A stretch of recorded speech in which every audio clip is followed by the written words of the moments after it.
الحمد لله نحمده ونستعينه ونستغفره ونؤمن به ونتوكل عليه ونعوذ بالله من شرور أنفسنا ومن سيئات أعمالنا من يهده الله فلا مضل له ومن يضلله فلا هادي له ونشهد أن لا إله إلا الله وحده لا شريك له ونشهد أن سيدنا ومولانا محمدا عبده ورسوله صلى الله تعالى على خير خلقه محمد وعلى آله وأصحابه ومن تبعهم بإحسان إلى يوم القيامة أما بعد فأعوذ بالله من الشيطان الرجيم بسم الله الرحمن الرحيم إلا تنصروه فقد نصره الله إذ أخرجه الذين كفروا ثاني اثنين إذ هما في الغار إذ يقول لصاحبه لا تحزن إن الله معنا فأنزل الله سكينته عليه وأيده بجنود لم تروها وجعل كلمة الذين كفروا السفلى وكلمة الله هي العليا والله عزيز حكيم صدق الله العظيم.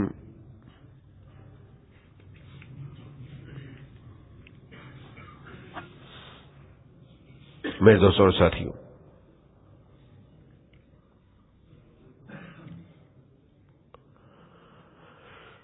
سورہ توبہ کی اس آیت میں اللہ تبارک و تعالی نے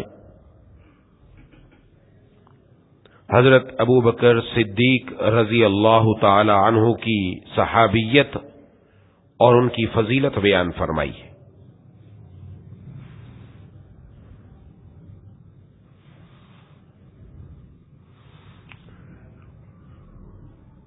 حضرت ابو بکر صدیق رضی اللہ تعالی عنہ،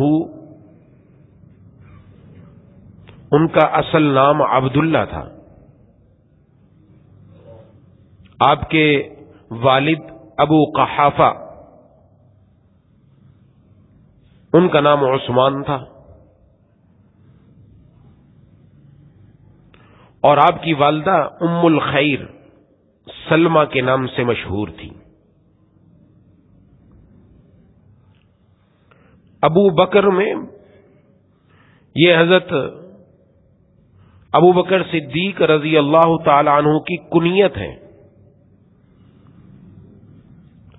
بکر کا معنی ہوتا ہے سبقت کرنے والا، پہل کرنے والا۔ تو حضرت ابو بکر صدیق رضی اللہ تعالی عنہ کو ابو بکر اس وجہ سے کہا جاتا ہے کہ وہ دین اسلام لانے میں مردوں میں سب سے پہل کرنے والے تھے۔ اس لیے اس نام کے ساتھ اتنا مشہور ہوئے کہ ان کا اصل نام ہی پس پردہ چلا گیا۔ صرف اسلام لانے میں نہیں، ہر کام میں انہوں نے پہل کی اور ہر کام میں انہوں نے سبقت کی۔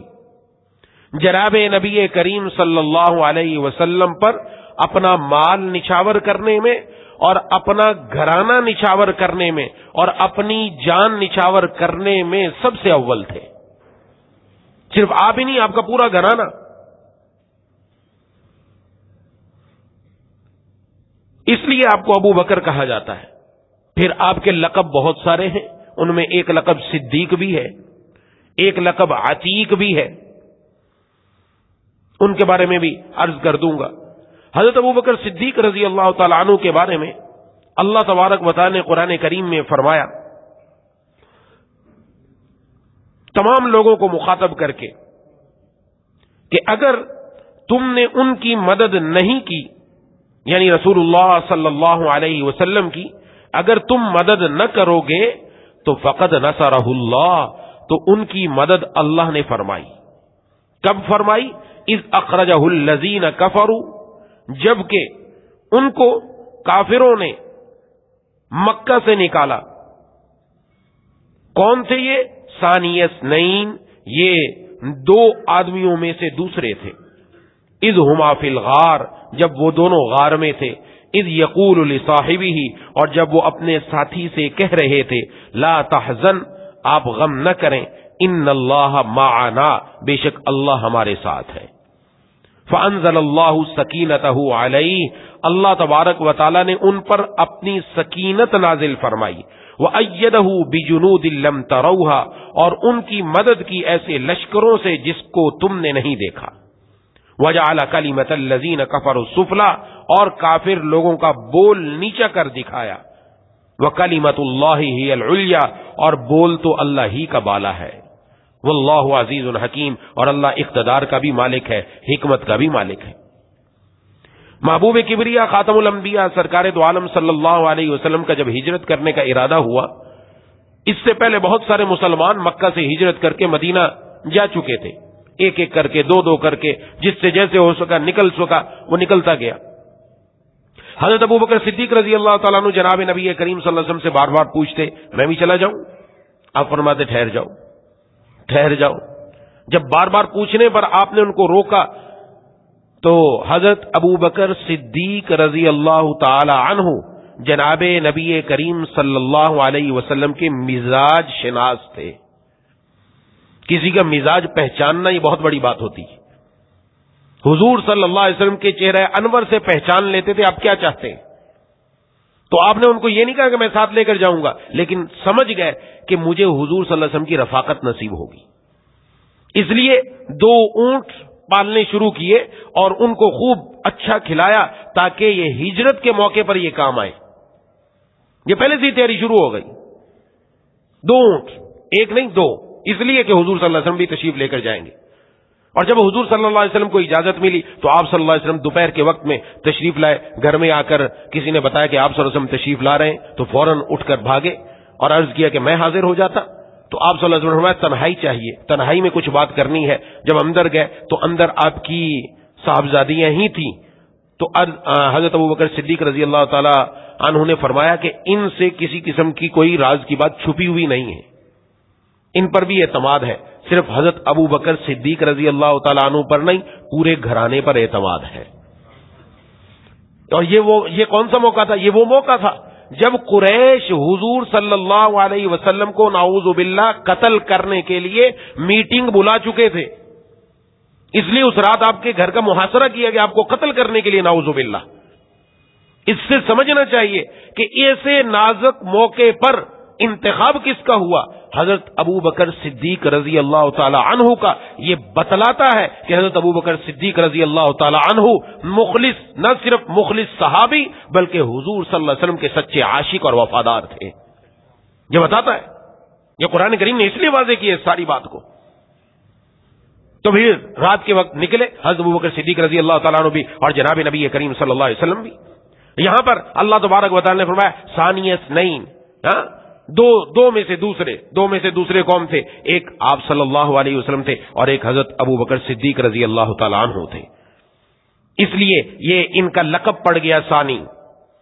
اور پھر اس کے بعد فرمایا اذ ہما فی الغار، جب وہ دونوں غار میں تھے، اس لیے حضرت ابوبکر صدیق رضی اللہ تعالیٰ عنہ کو کہا جاتا ہے یار غار، غار کا یار. غار کے اندر جا کر حضرت ابوبکر صدیق رضی اللہ تعالیٰ عنہ جب لے کر چلے جناب نبی کریم صلی اللہ علیہ وسلم کو، کبھی دائیں ہوتے، کبھی بائیں ہوتے، کبھی آگے ہوتے، کبھی پیچھے ہوتے. تو آپ صلی اللہ علیہ وسلم نے فرمایا کیا بات ہے ابوبکر، ایسا کیوں کر رہے ہو؟ عرض کیا کہ جب مجھے ڈر ہوتا ہے کہ کہیں دائیں سے کوئی نہ آ جائے تو آپ کے دائیں ہو جاتا ہوں، جب ڈر ہوتا ہے کہیں بائیں سے کوئی نہ آ جائے تو بائیں ہو جاتا ہوں، ڈر ہوتا ہے تو آگے ہو جاتا ہوں، ڈر ہوتا ہے تو پیچھے آ جاتا ہوں، اس لیے کہ آپ کو میں لے کر جانے والا ہوں. اور پھر جب غار کے قریب پہنچے تو جناب نبی کریم صلی اللہ علیہ وسلم کو اپنے کندھوں پر بٹھایا، اپنے کندھوں پر بٹھا کر غار کے اوپر چڑھے. حضور صلی اللہ علیہ وسلم جب بیت اللہ فتح ہوا، مکۃ المکرمہ بیت اللہ تشریف لے کر گئے تو حضرت علی رضی اللہ تعالی عنہ جھک گئے وہاں ایک موقع پر اور عرض کیا میرے اوپر چڑھ کر آپ یہ کام فرما لیں. فرمایا کہ نہیں، نبوت کا بوجھ ہر کوئی آدمی نہیں اٹھا سکتا. یہ نبوت کا بوجھ کس نے اٹھایا؟ حضرت ابو بکر صدیق رضی اللہ تعالی عنہ نے۔ اس لیے ایک بزرگ فرماتے ہیں کہ جناب نبی کریم صلی اللہ علیہ وسلم اور حضرت ابو بکر صدیق رضی اللہ تعالی عنہ کی اگر مثال سمجھنی ہے تو یوں سمجھو کہ جناب نبی کریم صلی اللہ علیہ وسلم کھڑے ہوں، آپ کے سامنے آئینہ ہو، جو باہر کھڑے ہیں یہ نبی ہیں، آئینے کے اندر نظر آنے والا صدیق ہے۔ آپ صلی اللہ علیہ وسلم جب پہلی وحی نازل ہوئی گھبرا کر گھر تشریف لائے، حضرت خدیجہ رضی اللہ تعالی عنہا نے جو ہماری ماں ہیں انہوں نے آپ صلی اللہ علیہ وسلم کو تسلی دی، اور تسلی جن الفاظ سے دی وہ نقل کیے گئے، اور بتایا کہ آپ صلی اللہ علیہ وسلم کو آپ تو مہمانوں کی مہمان نوازی کرتے ہیں، آپ تو غمخاروں کی غمخاری کرتے ہیں، آپ حق پر ہر کسی کا ساتھ دیتے ہیں، آپ جو مجبور ہوتا ہے مظلوم ہوتا ہے اس کو آپ اس کے ساتھ اچھا معاملہ کرتے ہیں۔ یہ حضور صلی اللہ علیہ وسلم کی بات بتائی، اور یہی صفات، یہ یاد رکھیے، یہی صفات جب حضرت ابو بکر صدیق رضی اللہ تعالیٰ عنہ کو مشرکین نے تنگ کیا تھا، ایک مرتبہ پہلے ہی مکہ چھوڑ کر جانے لگے تھے تو ابن الدغنا جو آپ کا قریبی دوست تھا وہ آپ کو واپس لے کر آیا اور کہا آپ کیسے مکہ چھوڑ کر جا سکتے ہیں، آپ کون ہیں؟ اس نے بھی وہی صفات ذکر کی جو حضرت خدیجہ رضی اللہ تعالیٰ نے جناب نبی کریم صلی اللہ علیہ وسلم کی ذکر کی تھی، کہ حضور صلی اللہ علیہ وسلم کی بیعینی صفات حضرت ابو بکر صدیق رضی اللہ تعالیٰ عنہ کے اندر پائی جاتی ہیں۔ تو معمولی معاملہ نہیں ہے، اللہ نے قرآن نازل کر دیا، کو معمولی بات ہے کیا؟ اور پھر اس کے بعد فرمایا اذ یقول لصاحبہ لا تحزن، جب حضرت ابو بکر صدیق رضی اللہ تعالیٰ عنہ ایک موقع پر، جب کچھ تو واقعہ میں بیان کر چکا، ایک موقع پر جب قریش قریب آ گئے، ڈھونڈتے ڈھونڈتے اس غار کے قریب بھی آ گئے اور ان کے قدم بھی نظر آنے لگے، تو حضرت ابو بکر صدیق رضی اللہ تعالیٰ عنہ گھبرا گئے، اور اپنے لیے نہیں گھبرائے، جناب نبی کریم صلی اللہ علیہ وسلم کے لیے گھبرا گئے، اگر انہوں نے دیکھ لیا تو پھر کیا ہوگا؟ اس موقع پر آپ صلی اللہ علیہ وسلم نے فرمایا اذ یقول لصاحبہ، اپنے صاحب کے لیے، صاحب اور صحابی عربی کے اندر ایک ہی معنی کے لیے استعمال ہوتے ہیں، اس لیے کہا گیا حضرت ابو بکر صدیق رضی اللہ تعالیٰ عنہ کی صحابیت قرآن کریم سے ثابت ہے۔ آپ کی صحابیت کا انکار کرنے والا قرآن کی اس آیت کا انکار کرنے والا، لہذا وہ کافر ہے۔ قرآن کی آیت کا کوئی انکار کرے گا کافر ہو جائے گا، یہ یاد رکھنا چاہیے، یہ آپ کی صحابیت یہاں سے ثابت ہے۔ اور ساتھ کیا فرمایا؟ لا تحزن، غم نہ کر، غم نہ کر، اور پھر ان اللہ معنا، بے شک اللہ ہمارے ساتھ ہے۔ یہ نہیں فرمایا ان اللہ معی و معاک، اللہ میرے بھی ساتھ ہے تیرے بھی ساتھ ہے، نہیں، اپنے ساتھ ملا کر جملہ آپ نے جمع کا لفظ استعمال فرمایا، اللہ ہمارے ساتھ ہے۔ مفسرین کرام نے لکھا کہ جناب نبی کریم صلی اللہ علیہ وسلم نے بتایا جو معیت اللہ کی جناب نبی کریم صلی اللہ علیہ وسلم کے ساتھ ہے وہی معیت حضرت ابو بکر صدیق رضی اللہ عنہ کے ساتھ ہے، کوئی الگ الگ نہیں ہے، ایک ہی معیت ہے۔ اور پھر ان اللہ معنا، یہ عربی کے اعتبار سے جملہ اسمیہ ہے، اور جملہ اسمیہ دوام اور استمرار، یعنی وہ کام ہمیشہ ہوگا، کسی کام کو بیان کرنا ہو یہ کام ہمیشہ ہونا ہے، اس کے لیے جملہ اسمیہ استعمال کیا جاتا ہے۔ تو یہاں بتلا دیا گیا کہ یہ معیت اللہ کی صرف غار ہی میں نہیں، یہ معیت ہمیشہ حضرت ابوبکر صدیق رضی اللہ عنہ کے ساتھ رہے گی، یہ ساتھ رہے گی۔ اور پھر معیت صرف زندگی ہی میں نہیں ہے بلکہ اب تک ہے اور قیامت تک رہے گی، قیامت تک رہے گی۔ جتنے بھی مسلمان وہ روزے پر حاضر ہوتے ہیں، جہاں کھڑے ہو کر جناب نبی کریم صلی اللہ علیہ وسلم کے سامنے کھڑے ہو کر وہاں سلام اور درود عرض کرتے ہیں، اس کے آگے بڑھ کر حضرت ابوبکر صدیق رضی اللہ تعالیٰ عنہ پر بھی سلام عرض کرتے ہیں، آگے بڑھ کر حضرت عمر فاروق رضی اللہ تعالیٰ عنہ پر بھی سلام عرض کرتے ہیں۔ یہ ذہن میں رکھنا چاہیے، یہ معمولی بات نہیں ہے، یہ اللہ تعالیٰ نے قیامت تک آنے والے لوگوں کو دکھا دیا، یہ میرے اتنے پیارے ہیں کہ حضور کے ساتھ زندگی میں بھی تھے اور وفات کے بعد بھی حضور ہی کے ساتھ ہیں، کہ کوئی بھی مومن وہاں جائے گا تو جہاں حضور پر سلام عرض کرے گا وہاں جا کر حضرت ابوبکر صدیق، حضرت عمر فاروق رضی اللہ تعالیٰ عنہ پر بھی سلام عرض کرے گا۔ تو اللہ تبارک و تعالی نے فرمایا، اللہ تعالی نے ان پر سکینت نازل فرمائی۔ سکینت کس پر نازل فرمائی؟ جناب نبی کریم صلی اللہ علیہ وسلم کو ڈر نہیں تھا، آپ تو نبی ہیں، ڈر کس کو ہو رہا تھا؟ حضرت ابوبکر صدیق رضی اللہ تعالی عنہ کو، علیہ سے مراد اس پر یعنی حضرت ابوبکر صدیق پر اللہ نے سکینت نازل فرمائی، خاص انہی کا ذکر ہو رہا ہے۔ اور پھر ان کی مدد کی ایسے لشکروں سے جس کو تم نہیں دیکھ رہے تھے، اور اللہ تعالیٰ نے اپنی بات اونچی کر کے دکھائی، اس لیے کہ وہ چاہتے تھے حضور صلی اللہ علیہ وسلم کو نعوذ باللہ قتل کر دیں۔ جب ڈھونڈ ڈھانڈ کر بیٹھ گئے اب کچھ نہیں ہو سکتا، اس وقت جناب نبی کریم صلی اللہ علیہ وسلم آگے نکلے اور مدینہ شریف جا کر پہنچ گئے۔ ایک لمبا واقعہ ہے، اس سے حضرت ابو بکر صدیق رضی اللہ تعالیٰ عنہ کا غار یار ہونا، جناب نبی کریم صلی اللہ علیہ وسلم کا صحابی ہونا پتہ چلتا ہے۔ اور پھر حضرت ابو بکر صدیق رضی اللہ تعالیٰ عنہ یہاں پر ہی نہیں بلکہ مصدق اول ہیں، تصدیق کرنے والے۔ اللہ تبارک و تعالیٰ کا دنیا میں یہ ضابطہ رہا، یہ قانون رہا، جتنے بھی انبیاء علیہم السلام آئے، ایک نبی کے بعد دوسرے، دوسرے کے بعد تیسرے، انبیاء علیہ السلام میں یہ طریقہ تھا کہ دوسرا نبی آتا، پہلے نبی کی وہ تصدیق کرتا کہ وہ واقعتاً اللہ کے نبی تھے اور سچے نبی تھے، اور اپنے بعد آنے والے نبی کی بھی بتاتا کہ میرے بعد نبی آنے والے ہیں اور فلاں آنے والے ہیں۔ یہ طریقہ چلتا رہا۔ حضرت ابراہیم علیہ السلام نے یہی خبر دی، حضرت موسیٰ علیہ السلام نے یہی خبر دی، حضرت عیسیٰ علیہ السلام نے یہی خبر دی۔ یہ تمام خبریں قرآن کریم میں موجود ہیں پوری تفصیل کے ساتھ۔ ہر ایک نے یہ بتلایا، ہم پچھلے انبیاء پر بھی ایمان لائے، ہمارے بعد یہ نبی آنے والے، اور بعد والے نے پہلے والے کی تصدیق کی، ہر کوئی تصدیق کرتا رہا۔ جناب نبی کریم صلی اللہ علیہ وسلم تشریف لائے، آپ نے تمام پہلے انبیاء کی تصدیق فرمائی، حضرت ابراہیم علیہ السلام، حضرت موسیٰ علیہ السلام، حضرت عیسیٰ علیہ السلام، اس کے علاوہ حضرت یعقوب علیہ السلام، حضرت یوسف علیہ السلام، جتنے بھی انبیاء علیہ السلام دنیا میں آئے سب کی تصدیق فرمائی، سب اللہ کے سچے تھے۔ چونکہ آپ صلی اللہ علیہ وسلم خاتم الانبیاء ہے، آپ صلی اللہ علیہ وسلم پر نبوت آ کر ختم ہو گئی۔ ختم ہونے کا مطلب نبوت کمال تک پہنچ گئی کہ آپ کے بعد کوئی نبی نہیں آئے گا، کیونکہ آپ نے نبوت کو کمال تک پہنچا دیا۔ جس طرح دنیا کے اندر رات کے وقت میں ستارے نظر آتے ہیں، رات کے وقت میں سورج چاند نظر آتا ہے، چاند کی اپنی روشنی ہے، ستارے بھی ٹمٹماتے ہیں، لیکن جب صبح کے وقت میں سورج نکلتا ہے تو سورج اپنی آب و تاب کے ساتھ ایسا نکلتا کہ اب چاند کی ضرورت نہیں، اب ستاروں کی ضرورت نہیں، سب کی روشنی ان کے سامنے مدھم پڑ جاتی ہے، ختم ہو جاتی ہے۔ جتنے انبیاء علیہ السلام آئے سب اپنے اپنے وقت کے چاند تھے، وہ چمکتے رہے یہاں تک کہ آخر میں نبوت کے لیے اللہ تبارک و تعالیٰ نے محبوب کبریا خاتم الانبیاء سرکار دو عالم صلی اللہ علیہ وسلم کو نبوت کا سورج ایسا نکالا کہ ان کے سامنے جتنے بھی نبوت کے چاند تھے سب کی روشنی ختم ہو گئی، اور صرف ایک سورج جناب نبی کریم صلی اللہ علیہ وسلم کی نبوت کی روشنی باقی رہی اور قیامت تک باقی رہے گی۔ اس کے بعد کسی کی ضرورت نہیں۔ تو حضور کی تصدیق کون کرے؟ کیونکہ پہلے انبیاء آئے، ان کے بعد دوسرا نبی آتا تھا، تصدیق کرتا تھا۔ آپ کی تصدیق کون کرنے والا؟ آپ کی تصدیق کرنے کے لیے اللہ نے حضرت ابو بکر صدیق رضی اللہ عنہ کو چنا، ان کو چنا۔ اس لیے سب سے پہلے آپ کی تصدیق کرنے والے حضرت ابو بکر صدیق رضی اللہ تعالی عنہ تھے کہ جناب نبی کریم صلی اللہ علیہ وسلم نے معراج کے موقع پر بھی جب آپ واپس آئے اور آ کر بتایا، مشرکین مکہ بھاگے گئے حضرت ابو بکر صدیق رضی اللہ تعالیٰ عنہ کے پاس اور کہا کہ تم ایمان لائے تھے نا ان پر، ان کی باتوں پر یقین رکھتے تھے۔ اب تو انہوں نے یہ کہا میں راتوں رات وہاں مسجد اقصی پہنچا، وہاں سے راتوں رات آسمانوں کے اوپر پہنچا اور پھر واپس آ گیا، اب تم کیا کہتے ہو؟ کہا وہ اگر یہ کہتے ہیں تو وہ سچ کہتے ہیں، کسی دلیل کی جو سچ کہتے ہیں فوراً مان لیا۔ کہا ہم تو اس سے بڑی بڑی خبروں کی تصدیق کرتے ہیں، تم تو یہ بات لے کر آئے ہو، ہم تو اس سے بھی بڑی بڑی خبروں کی تصدیق کرتے ہیں کہ حضرت جبرائیل امین اللہ کی طرف سے آ رہے ہیں اور آ کر پیغام دے رہے ہیں، یہ حکم یہ حکم یہ حکم، ہم نے اس کی تصدیق کی، اس کی بھی تصدیق کرتے ہیں۔ اس لیے مصدق اول سب سے پہلی حضور صلی اللہ علیہ وسلم کی تصدیق کرنے والے حضرت ابوبکر صدیق رضی اللہ تعالیٰ عنہ کو معمولی شخصیت نہیں ہے، بہت اونچے اتنے اونچے ہیں۔ قرآن نے ذکر کیا، جناب نبی کریم صلی اللہ علیہ وسلم نے احادیث میں ذکر کیا۔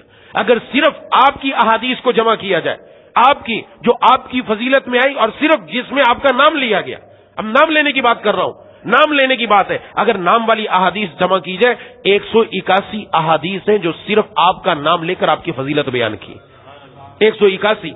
اور اس کے بعد پھر کچھ احادیث وہ ہیں جن میں حضرت ابو بکر حضرت عمر رضی اللہ عنہما ان دونوں کی فضیلت بیان کی، وہ 88 حدیثیں جن میں دونوں کی فضیلت بیان کی گئی، ان کو بھی ساتھ شامل کر لیں۔ پھر اس کے بعد خلفائے ثلاثہ حضرت ابو بکر صدیق رضی اللہ تعالیٰ عنہ، حضرت عمر فاروق رضی اللہ تعالیٰ عنہ، حضرت عثمان غنی رضی اللہ تعالیٰ عنہ، ان تینوں کا نام لے کر بیان کی گئی، وہ 18 احادیث ہیں جن میں آپ کا نام لے کر پھر فضیلت بیان کی گئی۔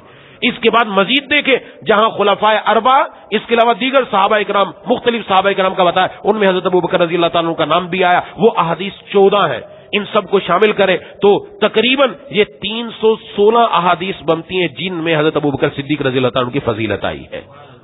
اور کیا چاہیے؟ اس کے بعد تو کچھ ختم ہو گئی بات. قرآن آ گیا, قرآن کے بعد حدیث آ گئی, سب سے اہم قرآن اور اس کے بعد احادیث. اس سے بڑھ کر تو کچھ اور نہیں چاہیے. اللہ جن پر اعتماد فرما رہے ہیں, حضور صلی اللہ علیہ وسلم جن پر اعتماد فرما رہے ہیں, یہ یاد رکھیے, یہ ہمیشہ یاد رکھیے, دنیا کے اندر دو عہدے ایسے ہیں, دو مناصب ایسے ہیں جو دنیا کا کوئی آدمی اگر چاہے مجھے وہ منصب مل جائے نہیں مل سکتا. وہ کچھ کوشش کر لے, کتنا بھی اڑ لے, کتنا بھی نیک بن جائے, وہ چاہے میں یہ بن جاؤں نہیں بن سکتا. اس کے لیے اللہ کا خود انتخاب ہوتا ہے. اللہ جس کو منتخب فرماتے وہ عہدہ عطا فرماتے, ورنہ کسی کو وہ عہدہ نہیں مل سکتا. ہم نیک بننا چاہیں, ہم نمازی بننا چاہیں, ہم حاجی بننا چاہیں, ہم اللہ کے ولی بننا چاہیں, ہم ولایت کے آخری درجے تک پہنچنا چاہیں, بن سکتے ہیں, سب کچھ ہو سکتا ہے. لیکن اگر کوئی چاہے کہ میں نبی بن جاؤں تو نبوت ایسا منصب ہے جو اللہ خود اس کے لیے چناؤ فرماتے ہیں کہ کس کو میں نے نبوت عطا کرنی ہے اور کس کو عطا نہیں کرنی.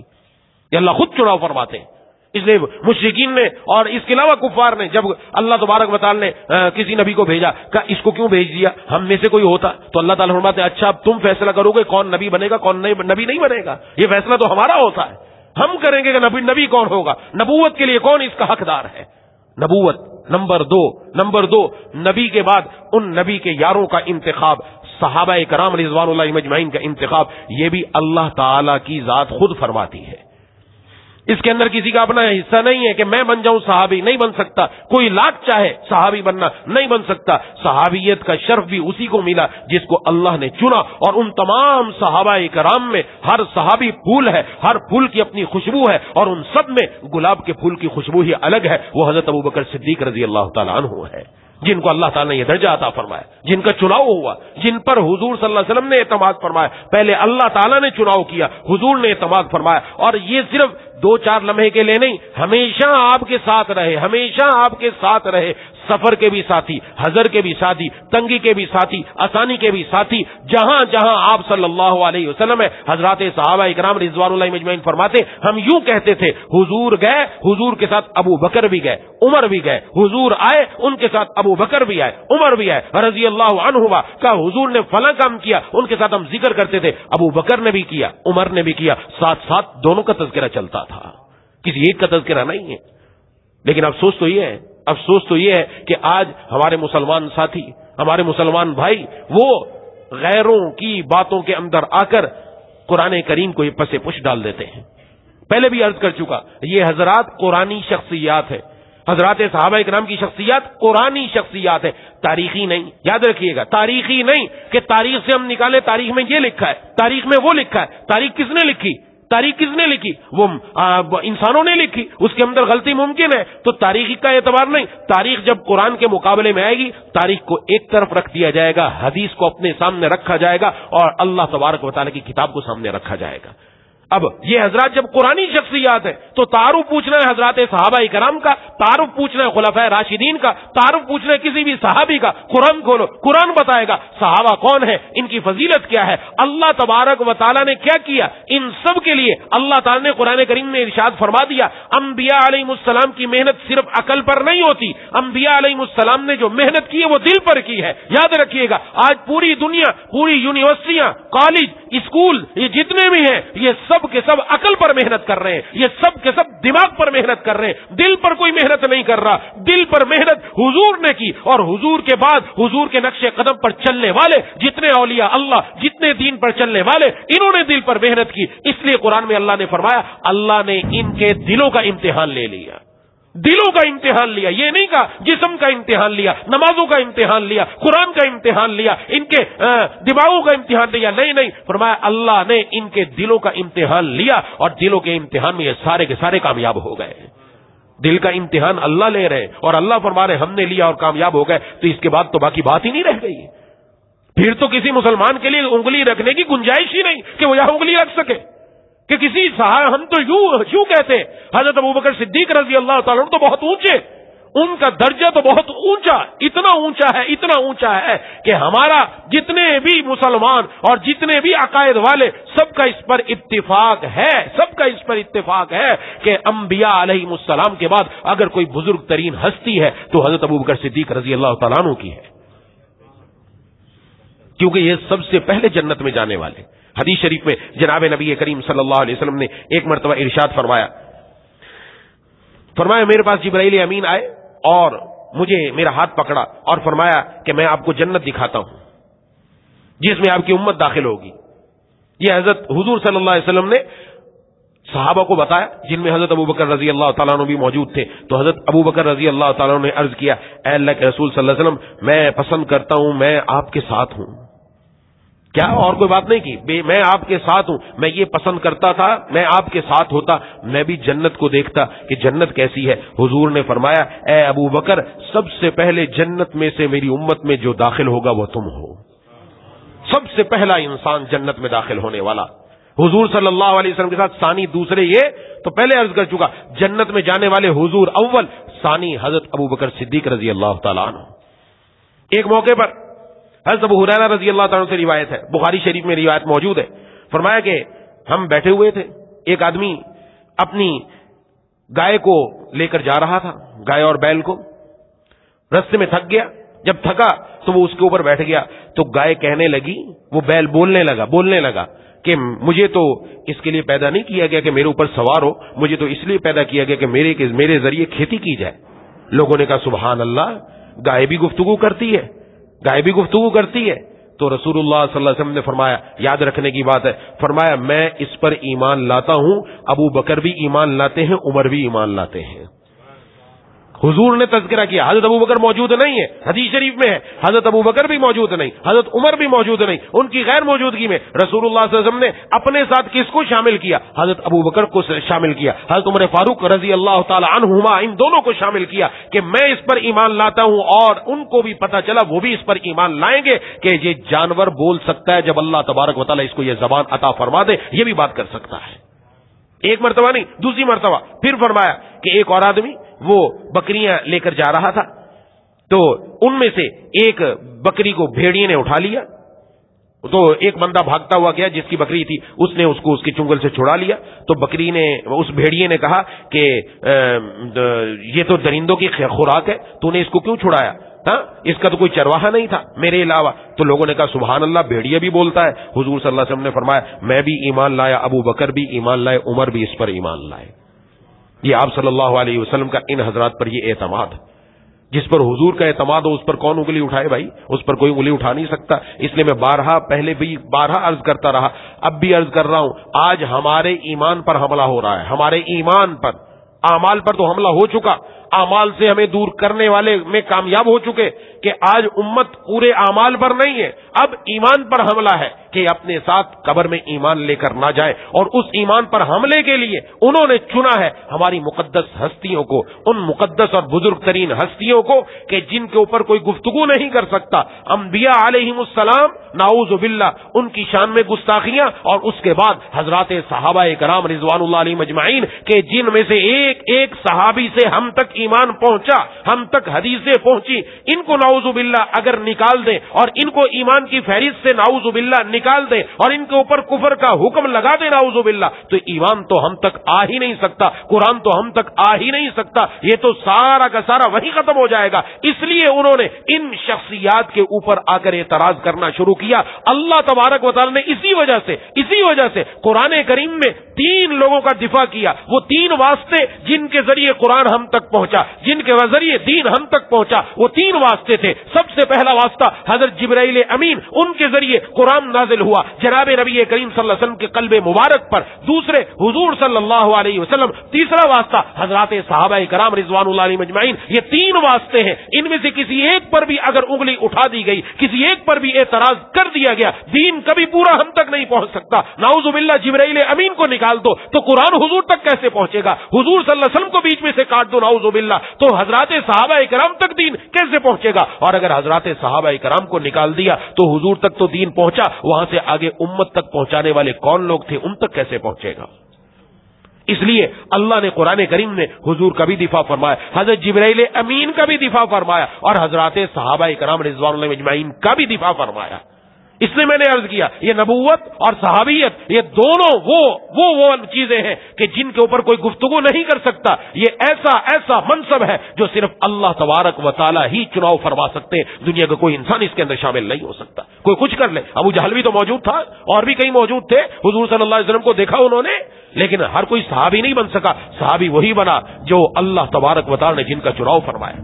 اس لیے اپنی زندگی کے اندر باندھ کر رکھ لے یہ وہ ہستیاں ہیں جن کے اوپر کسی کو گفتگو کی اجازت نہیں, اور اگر کوئی گفتگو کرنے لگے اس کو وہیں روک دیا جائے. اس کو بھلے وہ کیسا بھی آدمی روک دیا جائے. ان پر ہم بات نہیں سن سکتے اور اس سے عرض کر دیا جائے اگر تمہارے ماں باپ کے بارے میں یہاں بیٹھ کر فیصلہ ہو اور یہاں بیٹھ کر بات کی جائے کہ ان کا نکاح ہوا تھا کہ نہیں ہوا تھا, تو برداشت کر سکتا ہے؟ تیری غیرت گوارا کرتی ہے تو تیری غیرت گوارا نہیں کرتی. ہم اپنے دین کے بارے میں بھی ایسی حمیت رکھتے, ایسی غیرت رکھتے کہ ان کے بارے میں کوئی لفظ سننا بھی گوارا نہیں کر سکتے.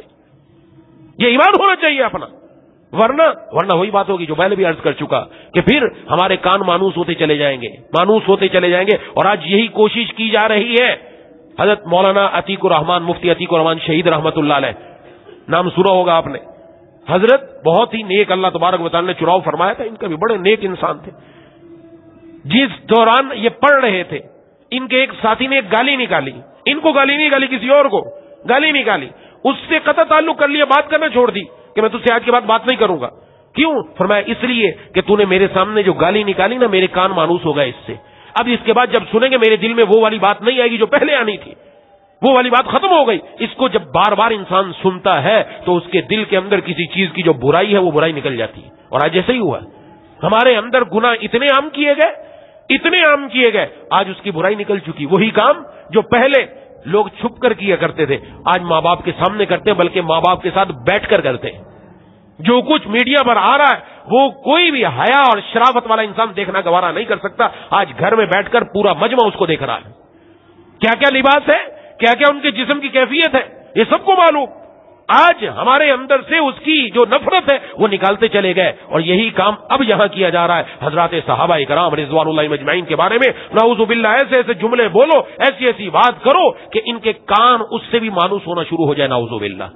جب اس سے مانوس ہو جائیں گے تو اس کو سمجھیں گے ہلکی بات ہے, کوئی بات نہیں, کچھ بھی نہیں ہوا, چلو کوئی بات نہیں, تم خام خائی زیادہ غیرت میں آ جاتے ہو, حمیت میں آ جاتے ہو. نہیں, یہ والی بات میں عرض کر چکا, کیونکہ یہ عام لوگ نہیں ہیں, یہ اللہ کا چناؤ ہے. یہ ہم تک دین پہنچانے والے ہیں. ہم اس کڑی کو بیچ میں سے نکال نہیں سکتے. اور یہ جو بندہ بات کر رہا ہے یہ کوشش کر رہا ہے اس کڑی کو نکال دے اور نعوذ باللہ میرے ہاتھ سے ایمان ختم ہو جائے, اور یہ کل کو آگے بڑھ کر اور حملہ کرے گا. اس لیے اس کو یہی روک دینا اور یہی اس کی زبان بند کروا دینا ضروری ہے. اس لیے اس کو وہی روک دیا جائے کہ ہم اس کے بارے میں کوئی بات سننا بھی گوارا نہیں کر سکتے. بھلے کوئی ناراض ہوتا ہے ناراض ہو جائے, سب کچھ قربان کیا جا سکتا ہے. انبیاء علیہم السلام ان کے بارے میں گستاخی, حضرات صحابہ کرام رضوان اللہ مجمعین کی گستاخی, یہ ہرگز ہم قبول نہیں کر سکتے. نہ سننا گوارا کر سکتے, نہ دیکھنا گوارا کر سکتے. اس لیے خدا کے لیے بار بار عرض کر رہا ہوں, ہر ویڈیو کلپ نہ دیکھیں, ہر آڈیو نہ سنیں. جس کے منہ میں آیا اٹھا کر بھیج رہا ہے, دبا کے بھیج دیا, فلاں یہ چیز دیکھو, اس میں کیا کہا, اس میں کیا کہا. یہی موقع ہے ہمارے پاس, بھائی یہی کام کرتے رہے ساری زندگی کے اندر. ارے یہ کام کرنا ہے تو آپ قرآن کو پڑھو نا, قرآن کو سنو نا, حضور کی حدیث پڑھو, حضور کی حدیث سنو, حضور نے کیا کیا فرمایا ان کے بارے میں. آپ کے دل میں شوق ہے حضرات صحابہ کرام رضوان مجمعین کے بارے میں پڑھنے کا, تو آؤ ہم بتائیں گے آپ کو. آپ آ کے قرآن پڑھو. اس کے بارے میں الگ الگ کتابیں لکھی جا چکی ہے. مقام صحابہ حضرت اقدس حضرت مفتی اعظم پاکستان حضرت مولانا مفتی محمد شفیع صاحب رحمہ اللہ, اور اس کے علاوہ نہ جانے کتنے حضرات نے لکھ دی, جو قرآن کی آیات ہیں جمع کر دی, حدیث جمع کر دی. ادھر قرآن پڑھتے جاؤ, ادھر حدیث پڑھتے جاؤ, تمہیں صحابہ کا مقام پتہ چلتا چلا جائے گا. یہ تو وہ لوگ ہیں کہ جن کے تذکرے سے اللہ تبارک و تعالیٰ کی طرف سے برکت نازل ہوتی. خود سوچئے جناب نبی کریم صلی اللہ علیہ وسلم جہاں پر تشریف فرما ہے وہاں اللہ کی رحمتوں کا نزول کیسا ہوگا؟ کوئی تصور کر سکتا ہے؟ نزول کیسا ہوگا؟ کیسا اللہ تعالیٰ کی وہاں رحمتیں برکتیں آ رہی ہیں. وہ لوگ ہوتے ہیں نا, وہ کہتے ہیں فلاں جگہ فلاں بزرگ کا انتقال ہو گیا, وہ دفن ہے, تو میری بھی قبر ساتھ بنانا. کیوں کہتے ہیں؟ ایک ہمارے اکابر دیوبند میں سے وہ تشریف فرماتے, کسی نے آ کر سوال کیا لوگ ایسا کیوں کرتے ہیں کہ ان کے قریب دفن ہو جائے. تو اس وقت یہ پنکھے تو تھے نہیں, ہاتھ والا پنکھا ایک بڑا ہوتا تھا جس کے ذریعے ہوا دی جاتی تھی, وہ رسی کے ذریعے کھینچا جاتا تھا اور ہوا ملتی تھی. تو فرمایا تو میرے پاس بیٹھا ہے, یہ ہوا کس کو دی جا رہی ہے؟ کہا آپ کو. فرمایا تجھے ہوا مل رہی کہ نہیں مل رہی؟ کہا مجھے مل رہی ہے. فرمایا اس بزرگ کی قبر پر جب اللہ تبارک و تعالیٰ کی رحمت نازل ہوگی تو دائیں بائیں والوں پر بھی اللہ تعالیٰ کی رحمت آ جائے گی. اصل تو اس پر اتری ہے، دائیں بائیں والے محروم نہیں ہوں گے. جناب نبی کریم صلی اللہ علیہ وسلم پر جو اتر رہی ہے، اور قریب میں کون موجود ہے؟ حضرت ابوبکر صدیق رضی اللہ تعالیٰ عنہ. اور کون قریب میں موجود ہے؟ حضرت عمر فاروق رضی اللہ تعالیٰ عنہ. اللہ تعالیٰ کی رحمتیں اب بھی قیامت تک چلتی ہی رہیں گی. ایسی شخصیات سبحان اللہ، جن کے تذکرے سے دل خوش ہو جاتا ہے، جن کے تذکرے سے ایمان تازہ ہو جاتا ہے، ان کے بارے میں ہم کیسے برداشت کر سکتے؟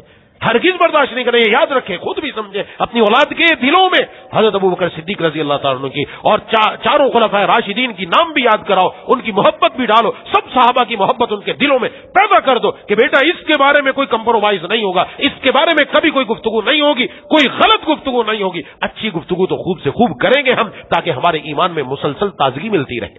ان کا تذکرہ ایسا ہے. جناب نبی کریم صلی اللہ علیہ وسلم نے ایک حدیث میں ارشاد فرمایا، آپ ایک دن نکلے گھر سے اور مسجد میں داخل ہوئے، اور حضرت ابوبکر صدیق رضی اللہ تعالیٰ عنہ، حضرت عمر فاروق رضی اللہ تعالیٰ عنہ، حضرات صحابہ کرام رضوان مجمعین نے ایک اور عجیب بات ارشاد فرمائی. جب جناب نبی کریم صلی اللہ علیہ وسلم مسجد میں تشریف لاتے تھے، صحابہ کرام بیٹھے ہیں تو کسی کی جرت نہیں ہوتی تھی کہ سر اٹھا کر دیکھ سکے. سر نیچے تو نیچے ہی جھکا ہوا ہوتا تھا. صرف دو آدمی ہوتے تھے جن کے سر اٹھے ہوئے ہوتے تھے. وہ کون تھے؟ وہ حضرت ابوبکر صدیق رضی اللہ تعالیٰ عنہ، حضرت عمر فاروق رضی اللہ تعالیٰ عنہ. یہ حضور کو آتا ہوا دیکھتے تو مسکراتے، حضور ان کو دیکھ کر مسکراتے. آپ صلی اللہ علیہ وسلم ان کو دیکھ کر دل کو خوشی ملتی ہے. سبحان اللہ. حضور کے دل کو خوشی ملے، مومن کے دل کو نہ خوشی ملے گی. جو حضور پر ایمان لانے والا، ان کو ان کے تذکرے سے خوشی نہ ملے گی، اس کو تو ملنی چاہیے. حضور خوش ہو رہے ہیں، اور کیا چاہیے؟ کیا اللہ تبارک و تعالیٰ نے ان کو مقام عطا فرمایا تھا. تو فرمایا کہ آپ صلی اللہ علیہ وسلم کے دائیں اور بائیں، ایک طرف حضرت ابوبکر صدیق رضی اللہ عنہ، ایک طرف حضرت عمر فاروق رضی اللہ تعالیٰ عنہ، اور ان کا آپ نے ہاتھ پکڑا ہوا، ان کا آپ نے ہاتھ پکڑا ہوا. فرمایا قیامت والے دن بھی ہم اسی طرح اٹھائے جائیں گے، قیامت والے دن بھی اسی طرح اٹھائے جائیں گے. فرمایا سب سے پہلے میری قبر شق ہوگی، اس کے بعد حضرت ابوبکر صدیق رضی اللہ تعالیٰ عنہ کی قبر کھلے گی. نمبر بتائے، ایک ایک بات بتا کر گئے. ایسا نہیں کہ معمولی بات ہے. حضور صلی اللہ علیہ وسلم نے اپنی زندگی میں دو اہم موقع ہوتے ہیں جو وقت کا امیر المؤمنین اور وقت کے بادشاہ کی ذمہ داری ہوتا ہے. ایک امیر حج وہ ہوتا ہے جو وقت کا امیر المؤمنین ہو، جو وقت کا خلیفہ ہو، وقت کا بادشاہ ہو، وہ ہوتا ہے امیر حج. اور دوسرا نماز پڑھانے کا حقدار سب سے پہلے جہاں بادشاہ موجود ہو، جہاں وزیر موجود ہو، سب سے بڑا وہ آ کر مصلی پر کھڑا ہوگا. جناب نبی کریم صلی اللہ علیہ وسلم نے اپنی حیات طیبہ میں امیر حج بھی حضرت ابوبکر صدیق رضی اللہ تعالیٰ عنہ کو مقرر کیا، اور اپنی ہی زندگی میں حضرت ابوبکر صدیق رضی اللہ تعالیٰ عنہ کو اپنے مصلی پر کھڑا کیا. 17 نمازیں حضرت ابوبکر صدیق رضی اللہ تعالیٰ عنہ نے پڑھائی ہیں. اس لیے کیا کہا جاتا ہے؟ خلیفہ بلا فصل.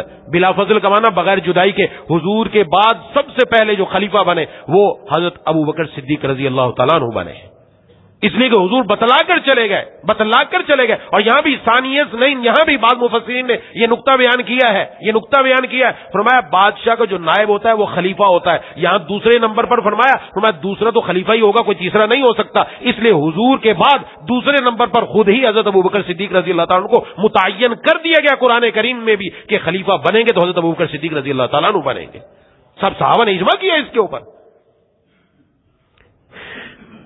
ایک اور حدیث میں جناب نبی کریم صلی اللہ علیہ وسلم نے فرمایا کوئی نبی ایسا نہیں ہے جس کے وزیر نہ ہوتے ہوں. 2 وزیر ہوتے ہیں. فرمایا 2 وزیر آسمانی ہوتے ہیں، 2 وزیر زمینی ہوتے ہیں. 2 وزیر آسمان والے یعنی فرشتے، اور 2 وزیر زمین کے لوگ ہوتے ہیں. فرمایا جو میرے آسمان والے وزیر ہیں وہ تو ہیں جبرائیل اور میکائیل. میرے 2 وزیر آسمان والے جبرائیل اور میکائیل. اور فرمایا میرے زمین والے 2 وزیر وہ حضرت ابوبکر اور حضرت عمر فاروق رضی اللہ تعالیٰ عنہما ہیں. یہ آپ صلی اللہ علیہ وسلم خود بتا کر تشریف لے گئے. یہ بتا دیا یہ میرے دنیا میں وزیر ہے، تو آپ کے بعد ان کا جو عہدہ ہے، جو ان کی اللہ تبارک و تعالیٰ نے ان کو جو درجہ دیا وہ سب کے سامنے آئے گا. یہ تو حضرت ابوبکر صدیق رضی اللہ تعالیٰ کی زندگی. لیکن اس کا مقصد کیا؟ میرے اور آپ کے بیٹھنے کا مقصد کہ ہم ان کی زندگی سے سبق سیکھیں. کون سے وہ اعمال کیا کرتے تھے کہ جن کی وجہ سے اللہ تبارک و تعالیٰ نے انہیں وہ درجہ عطا فرما رکھا ہے. کون سی چیزیں ایسی تھیں جو مجھے اور آپ کو اپنانی ہے، ہم ان کے نام لیں. جو جس سے محبت کرتا ہے نا، ان المحب لمن یحب یطیع، جو جس سے محبت کرنے والا ہوتا ہے اس کی وہ اطاعت کرتا ہے، اس کی وہ فرما برداری کرتا ہے، اس کے وہ اخلاق لے کر آتا ہے. حضرت ابوبکر صدیق رضی اللہ تعالیٰ عنہ کو یہ جو درجہ ملا ہے یہ ایسے نہیں مل گیا. یہ جو ملا ہے اس کی وجہ کوئی نہ کوئی ہے جس کی وجہ سے اللہ نے یہ درجہ دیا. اچھا بیچ میں ایک بات رہ گئی، ان کا نام عتیق بھی. عتیق ان کا لقب ہے. عتیق ان کا لقب اس وجہ سے کہ حضور صلی اللہ علیہ وسلم نے ان کو بشارت دی تھی، فرمایا تھا تو آگ سے آزاد ہے. حضرت ابوبکر صدیق رضی اللہ عنہ کو مخاطب فرما کے عتیق کا لفظ استعمال فرمایا. اس عتیق کی وجہ سے ان کا نام عتیق پڑ گیا. ان کا نام عتیق ہے کہ یہ عتیق بھی ہے. جناب نبی کریم صلی اللہ علیہ وسلم نے ان کے لیے بشارت دے دی کہ یہ جہنم سے آزاد ہے. تو انہوں نے عمل کیا کہ جناب نبی کریم صلی اللہ علیہ وسلم نے ایک مرتبہ تشریف فرما تھے. آپ نے پوچھا آج روزہ کس نے رکھا ہے؟ کسی نے جواب نہیں دیا. حضرت ابوبکر رضی اللہ تعالیٰ عنہ میں نے رکھا ہے، میں نے رکھا ہے. پھر آپ نے پوچھا آج جنازے کے ساتھ کون گیا ہے؟ کوئی نہ بولا. حضرت ابوبکر صدیق رضی اللہ تعالیٰ نے عرض کیا میں گیا ہوں. فرمایا آج کسی نے کسی محتاج کو کھانا کس نے کھلایا ہے؟ عرض کیا میں نے کھلایا ہے. پوچھا آج کسی مریض کی عیادت کسی نے کی؟ عرض کیا میں نے کی ہے. چاروں کام یہ فرمائے حضور صلی اللہ علیہ وسلم نے فرمایا یہ چاروں کام کسی میں جمع نہیں ہوتے مگر وہ جنت میں داخل ہو جاتا ہے. اس سے کیا پتا چلا؟ یہ جنتی اعمال ہے جو ہماری زندگی میں آنے چاہیے. جنتی اعمال میں اس کو عیادت کو ہم کوئی اہمیت نہیں دیتے، جنازے کے ساتھ جانے کو کوئی اہمیت نہیں دیتے، محتاج کے کھانا کھلانے کو کوئی اہمیت نہیں دیتے، روزہ نفلی رکھنے کو بھی کوئی اہمیت خاص نہیں دیتے، نفلی نماز کا اہتمام ہے روزہ نفلی نہیں رکھتے. کوشش کرنی چاہیے میں اور آپ اپنی زندگی میں کم از کم ایک دن تو ایسا کر لیں کہ روزہ بھی رکھیں گے انشاءاللہ، روزے کے ساتھ کسی فقیر کو کسی محتاج کو کھانا بھی کھلائیں گے، اس دن کسی جنازے میں شرکت بھی کریں گے اور اس دن ہم کسی مریض کی عیادت بھی کریں گے انشاءاللہ. حضور صلی اللہ علیہ وسلم کی حدیث ہے کہ جس میں یہ چاروں باتیں جمع ہو گئی وہ جنت میں جائے گا. تو ہمارے اندر یہ زندگی میں آ گئی تو سبحان اللہ، اور کیا چاہیے. یہ حضرت ابو بکر صدیق رضی اللہ تعالیٰ عنہ کی اگر زندگی بیان کرنی ہے تو یہ زندگی کا خلاصہ ہے. اور جو مال تھا وہ مال سارا کا سارا جناب نبی کریم صلی اللہ علیہ وسلم پر نچھاور کر دیا. جب آپ کا انتقال ہوا تو حضرت اما عائشہ صدیقہ رضی اللہ تعالیٰ عنہ فرماتی نہ ایک درہم باقی تھا نہ ایک دینار تھا، جتنا پیسہ تھا سارا کا سارا حضرت ابوبکر صدیق رضی اللہ تعالیٰ عنہ نے جناب نبی کریم صلی اللہ علیہ وسلم کے اوپر نچھاور کر دیا. جو کچھ ہو سکا لگایا، سب کچھ آپ صلی اللہ علیہ وسلم پر قربان کر دیا. حتیٰ کہ گھر والے افراد بھی پہلے عرض کر چکا جمعے والے دن کہ آپ کی 4 پشتے صحابی ہیں، کسی کو یہ شرف نہیں مل سکا. ایسے تھوڑی مل گیا یہ شرف، یہ سارے اعمال یہ شرف ملا. آپ کے والدین دونوں یہ بھی صحابی، خود بھی صحابی، آپ کی اولاد بھی صحابی، اولاد کی اولاد بھی صحابی. سبحان اللہ، یہ درجہ انہی کا ہے، یہ ہر کسی کو نہیں ملا، یہ ان کا درجہ ہے.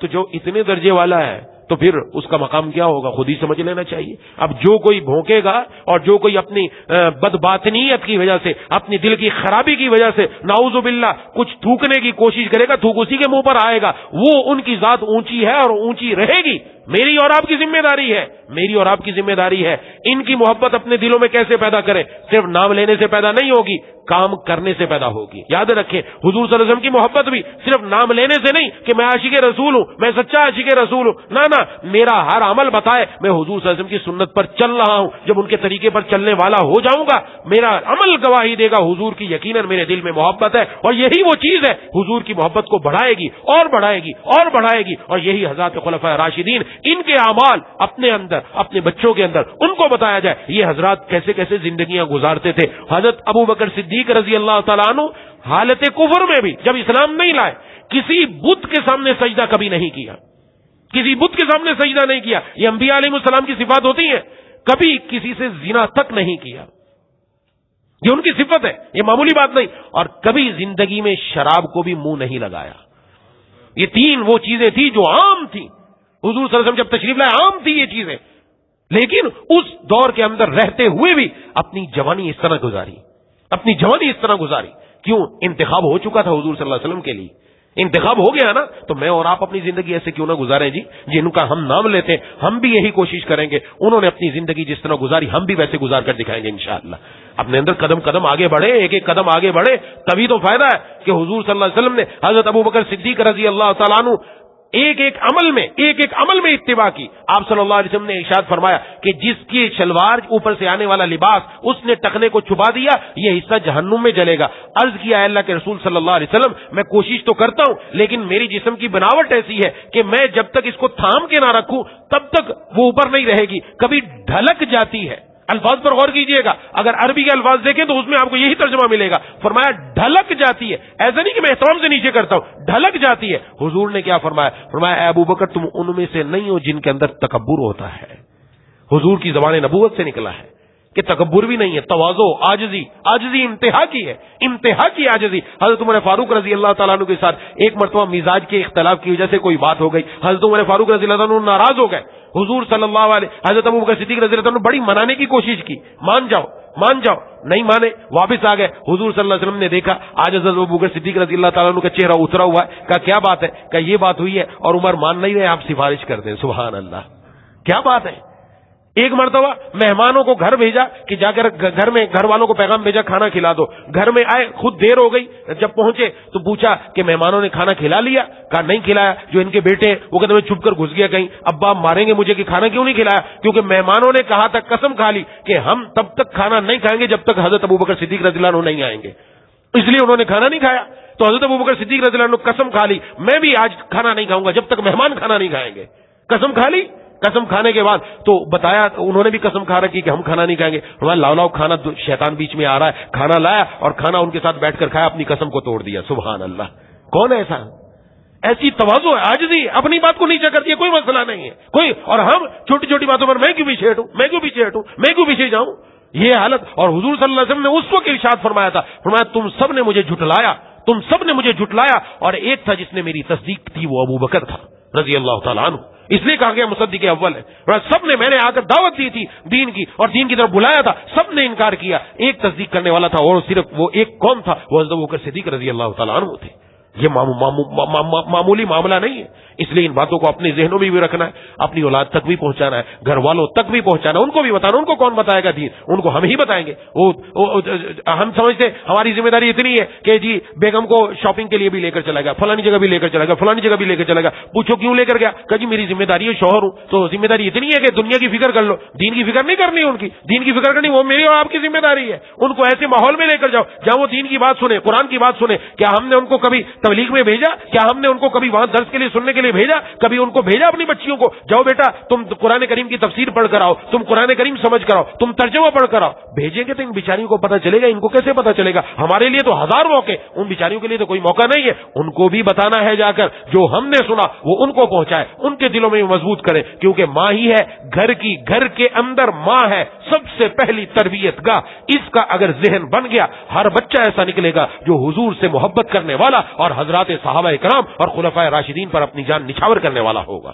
ان کو پتہ چلے, یہ ذمہ داری بنتی ہے ہماری. اس لیے میں اور آپ یہاں آئے, ہمارے بیٹھنے کا مقصد یہی ہے, سب سے پہلے میرے دل میں اتر جائے, آپ کے دل میں اتر جائے, پھر اس کے بعد آگے اولاد کے دل میں, گھر والوں کے دل میں, اور اپنے بہنوں اور بیوی اور والدہ اور جو بھی ہے ان تک بھی بات پہنچ جائے, تبھی جا کر کام بنے گا. دعا ہے کہ اللہ تعالیٰ مجھے اور آپ کو ان باتوں پر عمل کرنے کی توفیق عطا فرمائے. وآخر دعوانا الحمدللہ رب العالمین. بسم اللہ الرحمن الرحیم. الحمد للہ رب العالمین الرحمن الرحیم مالک یوم الدین. ایاک نعبد و ایاک نستعین. اهدنا الصراط المستقیم صراط الذین انعمت علیہم غیر المغضوب علیہم ولا الضالین. اللهم صل علی سیدنا مولانا محمد وعلى آل سیدنا مولانا محمد وبارک وسلم. یا ذی الجلال والاکرام, یا ارحم الراحمین, یا مالک الملک. یا اللہ, آپ کے پیاروں کا تذکرہ کر رہے تھے مولا کریم, آپ کے حبیب صلی اللہ علیہ وسلم کا تذکرہ کر رہے تھے, آپ کے حبیب کے پیارے, آپ کے حبیب کے معتمد اور آپ کے محبوب صلی اللہ علیہ وسلم کے سچے عاشقوں کا تذکرہ کر رہے تھے. یا الہ العالمین, یا ارحم الراحمین, یا اللہ, یا ارحم الراحمین, آپ نے اپنی رحمتیں جو ان پر نازل فرمائیں اور وہاں پر آپ نے سمندر کے سمندر اتار دیے, مولا کریم اس کا کوئی ایک بادل کا ٹکڑا بھی ہمارے اوپر اتار دیجیے. ان کے اس تذکرے سے مولا کریم ہمارے دلوں کے ایمان کی آبیاری فرما دیجیے. مولا کریم ہمارے دلوں میں ایمان کو تازہ فرما دیجیے. اے اللہ, اے الہ العالمین, اے ارحم الراحمین, ان کے تذکرے کو صرف ایک دن کے لیے نہیں, ہمیشہ ہمیشہ کے لیے ہمارے دلوں میں محفوظ فرما دیجیے. مولا کریم, اے الہ العالمین, اے ارحم الراحمین, یا ذی الجلال والاکرام, ہماری نسلوں کی, قیامت تک آنے والے نسلوں کی ایمان کی حفاظت فرما دیجیے. مولا کریم ہمارے دلوں میں, ہمارے گھر والوں کے دلوں میں, تمام مسلمانوں کے دلوں میں اور تمام ہماری نسلوں کے دلوں میں, آنے والی قیامت تک آنے والی نسلوں کے دلوں میں, یا اللہ اپنے محبوب صلی اللہ علیہ وسلم کی محبت اور اپنے محبوب کے چاہنے والے حضرات صحابہ کرام رضوان اللہ مجمعین کی محبت پیوست فرما دیجیے. مولا کریم, اے الہ العالمین, اے ارحم الراحمین, ہم میں سے جو بیمار ہے, گھروں میں جو بیمار ہے,